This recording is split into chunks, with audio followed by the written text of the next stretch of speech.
Hi guys, my name is Ben from ashtonmusicacademy.com and today I'd like to show you how to use an EQ. This video is part of a mini-series called How to Mix, and in the next couple of weeks I'm uploading some new videos on a number of topics like how to use compression, how to use reverb, how to use master bus processing and all that kinds of stuff. But today I'm starting by showing you how to use an EQ.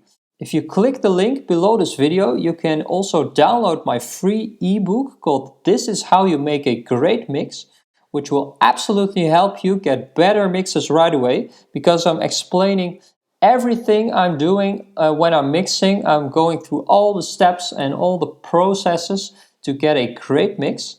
But today I'm showing you in this video how to use an EQ, and I'm just going to go over the basics. Maybe you've always wondered how to use an EQ exactly, or what these buttons in the plugin do. Well, let's go dive in already. Today I'm using a song called You Don't Need to Change, which is one of my own songs. And I'm going to demonstrate how to use an EQ by using this vocal track here. As you can see in the mix window, there is next to no processing going on, so this is a very raw mix. Which is great because we can just listen to the tracks in its pure form, how it's recorded. I'm just using some subtle EQ on the kick and the snare. I'm doing some pitch processing on the vocal because, you know, I want to sound in tune. And I'm also using a little bit of master bus processing, which I'm going to go over in another video, but it's basically just to get some overall vibe and some level on the track, so you can hear what we're doing. But let's just dive into this vocal. I'm going to play you a little bit of the chorus here, so bear in mind that it's a very raw mix. There's just some balancing going on, some panning, just a very basic rough mix. So let's hear what is going on. You are perfect, you are gold. Yes, you are the best. You need to know that you don't need to change. You don't need to change. And even when it's you against the rest, when you're being put against the test, you don't need to change. You don't need to change. No, you don't need to change. Alright, well, that's the chorus of the song. Well, as you can hear, the vocal is already, well, it's kind of bright. It's not very dull or muddy sounding, but it could use a little help just to get a little clearer, to maybe be a little bit more articulate. Well, that's what we're going to do, and these are reasons why we have to use an EQ, because that's always the first question before you start adding plugins on your tracks. Why do I need to use these plugins exactly? Because before you know it, you will have your session full of all kinds of plugins and processing that is not really contributing to the overall mix, and maybe it's just complicating things, and that's not what we want. We want to keep things simple, we want to keep things effective, and we want to spend time on the things in the mix that are going to matter most. So we're just going to do a little bit of EQing, not too much, because I think this track already sounds pretty great. Sometimes you have vocal tracks where there's a lot of muddy stuff going on, or well, it's too bright, it has a lot of S's, but that's not really the case today. So I'm just going to go over some basics. First, we're going to insert the channel EQ here on the track. Please notice that I'm in Logic Pro X, but it doesn't really matter what DAW you use, because every modern DAW has some EQ plugins in it, and it uses the same principles. So that's what I'm going to show you today, is how to use the principles behind this. Remember, ask yourself the question, why do I need to do this? Okay, so this is the stock Logic channel EQ. And as you can see, it has multiple EQ bands. So these are frequencies that you can either boost or cut. So it's like a volume control for your track, except you can adjust the volume on different frequency bands. So for example, you can either boost the low end or cut some mid frequencies, and everything in between. So there are some basic types of EQ bands that I'm going to show you. This is called a high pass filter or a low cut, and it basically cuts off low end or filters the low end. And this is very helpful when you want to clean up a track. Maybe there's a truck passing by in the streets and you can hear the rumble, or there's some air conditioning hum going on. Well, you can cut it off like this. Also, when you have a male singer, for example, when he's singing very close to the microphone, you can have what is called the proximity effect. So there will be very much low end going on in the track. Well, you can filter it off like this. So this is very helpful. Then we have a low shelf band, which boosts all the low end like this.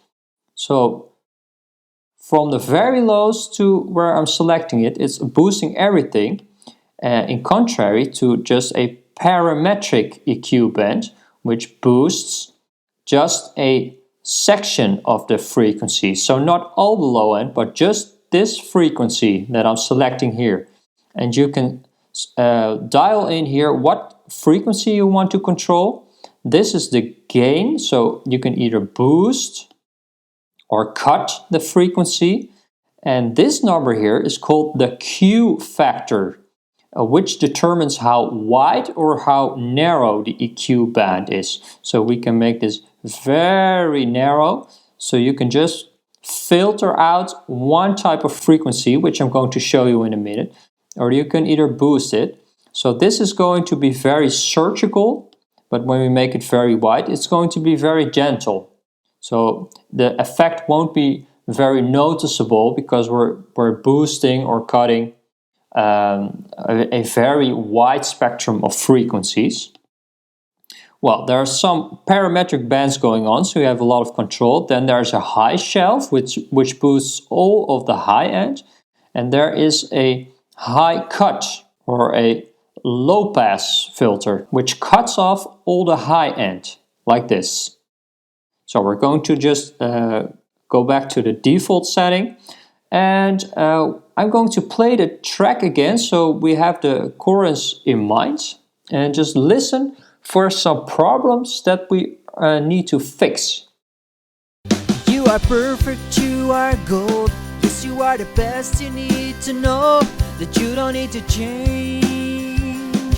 You don't need to change. Okay, so the track's already kind of bright, as I said earlier, but we're just going to do some high-pass filtering just to clean up the track a bit. And when we listen to the track in solo, maybe you can hear the low end a little bit better.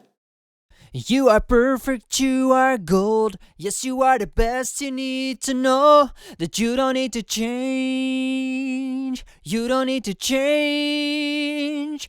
Okay, so we're going to engage the high-pass filter and we're going to go to 100 Hertz, approximately.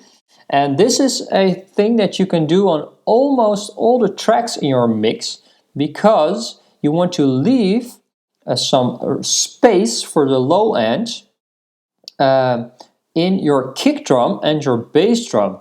Because in almost all the other tracks you don't really need that low end, that sub low end. It only clouds your mix. So especially on vocals, we're just going to cut it off. And you can experiment by going further to, let's say, 150. So let's play it.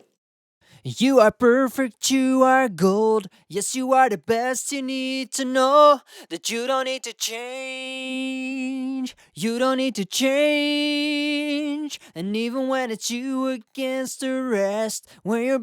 Okay, so when I went all the way to the right, you notice that the track started to sound very thin. So you need to be careful not to cut off too much low end. Otherwise your track will end up just sounding very thin.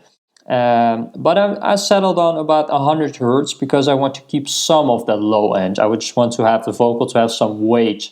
But when I was doing this, I noticed that there was a problem in the low end, which I'm going to highlight now, and I'm going to show you how to do that. First, I'm going to boost this band, and I'm going to set the Q factor so the frequency is as narrow as it can be, and I'm going to sweep through the frequencies while I'm playing the track to find the problem that I'm hearing, so we can then cut it off.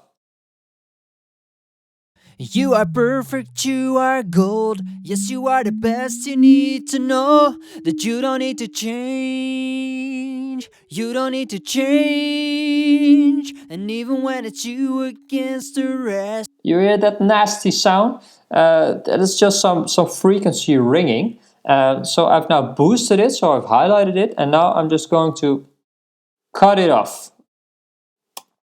You are perfect, you are gold. Yes, you are the best. You need to know that you don't need to change. You don't need to change. And even when it's you against the rest, when you're being put. Well, it's very subtle, but it does make the vocal sound better.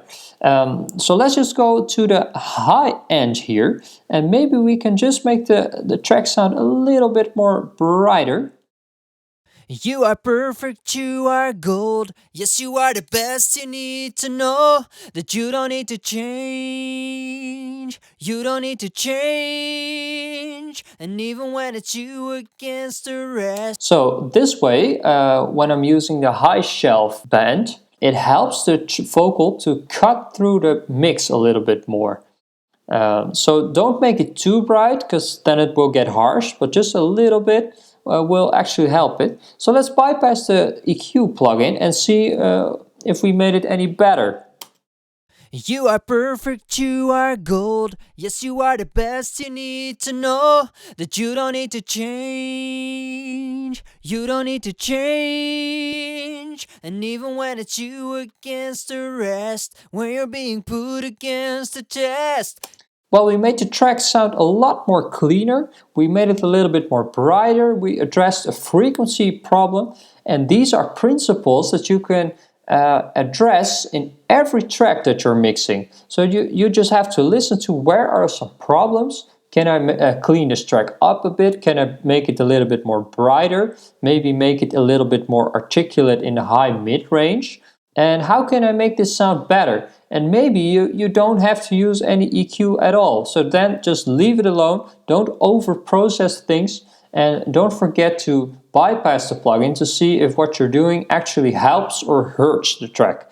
So this is basically how you use an EQ, especially how to use an EQ on vocals. I hope this helps. Don't forget to download my free ebook called This Is How You Make a Great Mix. It's absolutely free. Just click the link below.